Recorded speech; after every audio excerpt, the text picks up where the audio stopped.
ETF। आज हम समझेंगे ETFs के बारे में। ETFs क्या होते हैं, कितने प्रकार के ETFs होते हैं, इनका टैक्स इम्प्लीकेशन क्या है, एक्सपेंस रेशो कितनी होती है, ये सारी तमाम बातें आज हम समझेंगे इस वीडियो के अंदर। ETF यानी एक्सचेंज ट्रेडेड फंड, ये भी एक प्रकार का फंड ही है जिसके अंदर मनी इकट्ठा किया जाता है, फिर उसको एक अंडरलाइंग एसेट के अंदर इन्वेस्ट किया जाता है। अगर इसको आप म्यूचुअल फंड से कंपेयर करें तो ये काफ़ी सिमिलर है क्लोज एंडेड म्यूचुअल फंड से। अगर आपको नहीं पता तो मैं बता देता हूं ब्रीफ में।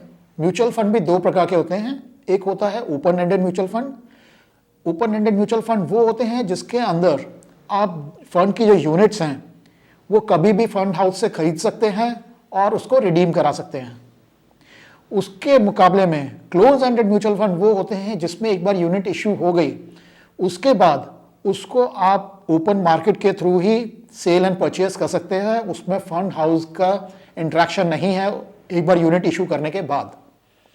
तो उस मुकाबले में ये ETF जो होते हैं काफ़ी सिमिलर हैं क्लोज एंडेड म्यूचुअल फंड से। उन दोनों में सिर्फ डिफरेंस इतना ही है कि जो ETFs होते हैं वो पैसिव इन्वेस्टमेंट है और जो क्लोज एंडेड म्यूचुअल फंड होते हैं वो एक्टिवली मैनेज्ड होते हैं। सो दोनों में सिर्फ इतना ही डिफरेंस है, बाकी दोनों काफ़ी सिमिलर हैं और एक जैसे से ही हैं। अब हम समझते हैं कितने प्रकार के ETF होते हैं इंडियन मार्केट के अंदर। ब्रॉडली देखा जाए तो 4 प्रकार के ETF अवेलेबल हैं इंडियन मार्केट में।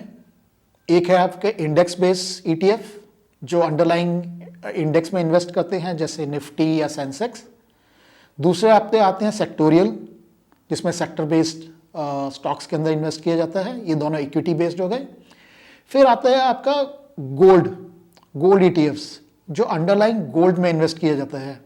और इसके अंदर मैं आपको बता दूं कि जब गोल्ड में इन्वेस्ट करते हैं तो उसके जो पूल होता है उससे अंडरलाइंग गोल्ड खरीदा जाता है। तो फिजिकल गोल्ड होता है उसकी बैकिंग।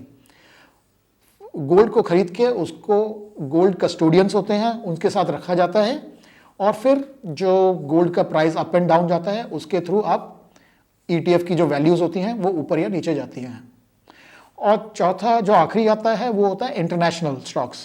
तो जैसे आपके इंटरनेशनल स्टॉक्स हो गए वो भी ETF के थ्रू आप परचेज कर सकते हैं। तो ये 4 प्रकार के ETFs हो गए जो इंडियन मार्केट में अवेलेबल हैं। इनमें से भी जो सबसे ज़्यादा पॉपुलर हैं वो इंडेक्स बेस ETF ही हैं। गोल्ड ETF भी बीच में काफ़ी पॉपुलर हुए थे जब गोल्ड के प्राइसेस काफ़ी अप जा रहे थे, बट रिसेंट टाइम में अगर आप देखें तो जो मैक्सिमम ETFs इशू हो रहे हैं इंडियन मार्केट में वो इंडेक्स बेस्ड ही हैं। अब हमने समझ लिया कि कितने प्रकार के होते हैं, ETFs क्या हैं। अब हम समझते हैं इसके एडवांटेज क्या है, ETFs क्यों आए मार्केट के अंदर और इसके एडवांटेज क्या हैं। तो सबसे बड़ा एडवांटेज तो है इसका लिक्विडिटी, क्योंकि ये एक्सचेंज में ट्रेड होते हैं तो आप इसको एंड ऑफ डे NAV के लिए आपको वेट नहीं करना। आप इसको मार्केट में कभी भी सेल और परचेज कर सकते हैं। जब आपको तो इससे आपको लिक्विडिटी काफ़ी अच्छी मिल जाती है, तो आप इसको किसी भी टाइम ड्यूरिंग द डे इसको सेल या परचेज कर सकते हैं। सेकंड आता है इसका एडवांटेज वो है कॉस्ट स्ट्रक्चर। इसमें जो एक्सपेंस रेशो है वो काफ़ी लो है। अगर आप इसकी एक्सपेंस रेशो को कंपेयर करेंगे एक म्यूचुअल फंड से, एक्टिवली मैनेज म्यूचुअल फंड जो होते हैं जो मैंने पहले भी कभी बताया है आपको, वो 1 से 2% का इनका चार्जेस होते हैं एक्टिवली मैनेज म्यूचुअल फंड के। उसके मुकाबले में जो ETFs हैं, इंडेक्स ETFs जो हैं, उसका जो चार्जिंग है वो 0.1 से 0.2% की होती है। तो आपने देखा कि काफ़ी ज़्यादा मेजर डिफरेंस है एक्सपेंस रेशो के अंदर।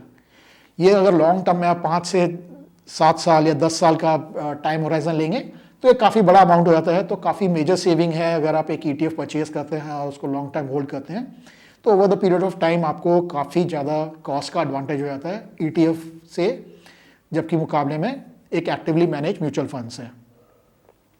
ये इसके 2 मेन एडवांटेज हो गए। म्यूचुअल फंड हाउस के नज़रिए से देखा जाए तो उनको भी काफ़ी एडवांटेज है। एक तो ये कि जो फंड है उसको आप उनको रिडीम नहीं करना, क्लोज एंडेड म्यूचुअल फंड की तरह उनको एक रिडम्पशन का प्रोसेस नहीं रखना अपने पास। आप ओपन मार्केट के अंदर ही उसको सेल और परचेज कर रहे हो, तो उनके लिए वो एक कॉस्ट सेविंग हो गया।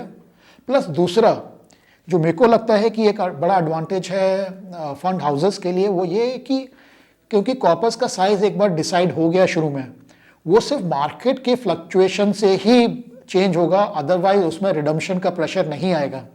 तो एक बार फंड क्रिएट हो गया तो आप उसको यूनिट्स को जाके रिडीम नहीं कर सकते, वो सेल और परचेज ही होंगी, क्योंकि वो यूजर्स के हाथ में ही रहेंगी। तो फंड हाउस के लिए वो प्रेशर नहीं है कि कल को अगर मार्केट डाउन जा रही है तो लोग आके रिडीम कराएंगे यूनिट्स और उनके फंड के ऊपर प्रेशर आएगा। तो वो भी एक तरीके से उनके लिए गारंटीड सोर्स हो गया कि उनका फंड साइज कभी चेंज नहीं होगा। तो ये मोटे मोटे 4 एडवांटेज जो मुझे लग रहे हैं जिसकी वजह से क्यों ईटीएफ मार्केट आजकल काफ़ी ज़्यादा फोकस में है और ज़्यादा से ज़्यादा कंपनियां ईटीएफ पे फोकस कर रही हैं for passive form of investing. हमने अभी एडवांटेज तो डिस्कस कर लिए, अब हम देखते हैं इसके कोई डिसएडवांटेज या डाउनसाइड भी है क्या। तो अगर हम डिसएडवांटेज देखें तो एक तो यही है, क्योंकि ये मार्केट लिंक्ड है, तो आप जो भी मार्केट लिंक्ड इक्विटीज़ या एसेट्स होते हैं मार्केट लिंक, तो वो डाउनसाइड रिस्क उससे एसोसिएटेड है ही। प्लस दूसरा ये भी है क्योंकि ये ट्रेड होता है तो ट्रेडिंग के जो चार्जेस हैं वो भी एप्लीकेबल होंगे इसके ऊपर। तो आपका जब भी आप उसको सेल या परचेज करते हैं तो आपके जो ब्रोकिंग चार्जेस हैं या आपके जो एक्सचेंज के चार्जेस हैं वो इस पर एप्लीकेबल होंगे। तो ये चार्जेस आपको बेयर करने पड़ेंगे, तो ये भी एक इसका डाउनसाइड या रिस्क है एसोसिएटेड इसके साथ। तब हमने एडवांटेज डिसएडवांटेज देख लिया, अब हम देखते हैं इसका टैक्स इम्प्लीकेशंस कैसे होते हैं। तो जैसे कि मैंने बताया 4 टाइप के ईटीएफ्स हैं, 2 तो हैं इक्विटी बेस्ड। तो इक्विटी बेस्ड कौन कौन से हमारे, इंडेक्स्ड और सेक्टोरियल। इन दोनों के केस में तो जो भी आपका म्यूचुअल फंड के गवर्नेंस होती है या टैक्स इम्प्लीकेशन होते हैं, सेम इसमें भी रहेंगे कि अगर आप 1 साल से ऊपर होल्ड करते हैं तो आपको लॉन्ग टर्म गेन लगेगा और 1 साल से कम में करते हैं तो शॉर्ट टर्म कैपिटल गेन लगेगा। ईटीएफ गोल्ड ईटीएफ के केस में क्योंकि ये इक्विटी बेस्ड नहीं है तो इसमें बाकी किसी एसेट की तरह चार्जेस लगते हैं, तो आपको 3 साल का होल्डिंग पीरियड रहेगा फॉर शॉर्ट टर्म गेन, और 3 साल के बाद बेचते हैं तो लॉन्ग टर्म गेन आपको लगेगा। तो ये हो गए इसके टैक्स इम्प्लीकेशंस। अब हम फाइनली समझते हैं इसकी पॉपुलैरिटी का कारण। तो इसके पॉपुलर होने का कारण लोगों के पर्सपेक्टिव से लो कॉस्ट है प्लस लिक्विडिटी है। लो कॉस्ट कैसे, क्योंकि इसकी कॉस्टिंग अगर आप ट्रेडिशनल म्यूचुअल फंड से देखें तो काफ़ी कम है। जैसे मैंने पहले बताया 0.1 to 0.2% इसकी कॉस्टिंग होती है, तो उस पर्सपेक्टिव से लोगों के लिए काफ़ी एडवांटेज है। और दूसरा लिक्विडिटी तो है ही। अब कंपनी के पर्सपेक्टिव से भी हम समझ लेते हैं, जो इशूइंग कंपनीज हैं उनके लिए भी काफ़ी फायदे का सौदा है, उनके लिए भी काफ़ी कॉस्ट सेविंग हो रही है और वही कॉस्ट सेविंग वो आगे यूजर्स को पास ऑन कर रहे हैं। तो ये देखा जाए तो विन विन सिचुएशन है दोनों के लिए। तो होप इससे आपको काफ़ी क्लैरिटी मिल गई होगी ईटीएफ्स के बारे में। और अगर आप अपना ईटीएफ प्लान करना चाहते हैं तो आप देख सकते हैं, स्पेशली फॉर पैसिव इन्वेस्टिंग ये काफ़ी अच्छा टूल निकल के आ रहा है। तो होप आपको ये वीडियो अच्छा लगा। अगर अच्छा लगा तो please do like and share and subscribe as well and keep watching the financial hub. Thank you.